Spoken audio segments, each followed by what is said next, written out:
This bear was the size of a Volkswagen. I have never seen anything like it in my life, and my heart just went up in my throat, and I came running out with my camera. Those muddy footprints are all that she was able to capture with her camera after a bear walked through her driveway in Central Point. It was first seen at about 9 o'clock this morning. That's when a Central Point police officer saw it in Griffin Creek. Officials say it was a large bear, but it was not displaying any signs of aggression, so they let it naturally return to the wild. Residents who saw the bear say it looked just about as scared as they were.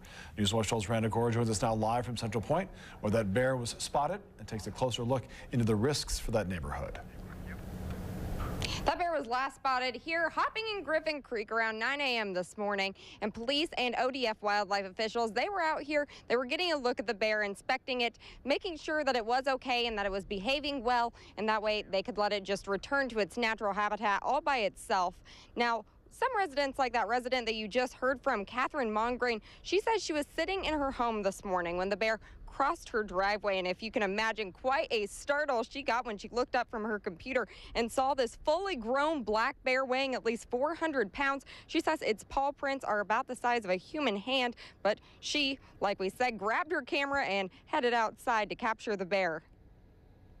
I was torn between being terribly curious about him and being afraid.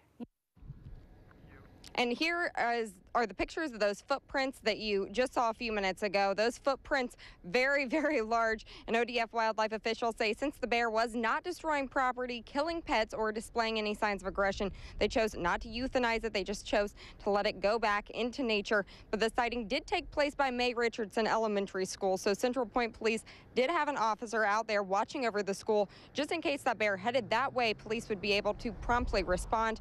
ODF officials say bears, cougars, other wildlife, they do tend to frequent residential areas on occasion because we live in a valley. They come down from the mountains, and oftentimes they're brought this way because they smell food. And they say if you do see a bear or another wild animal in your driveway, in your yard, don't befriend it, don't feed the animal, just get out of its way and let it go on about its day, and you go about your day as well. And if need be, do call 911. Live in Central Point, Randa Gore, Newswatch 12.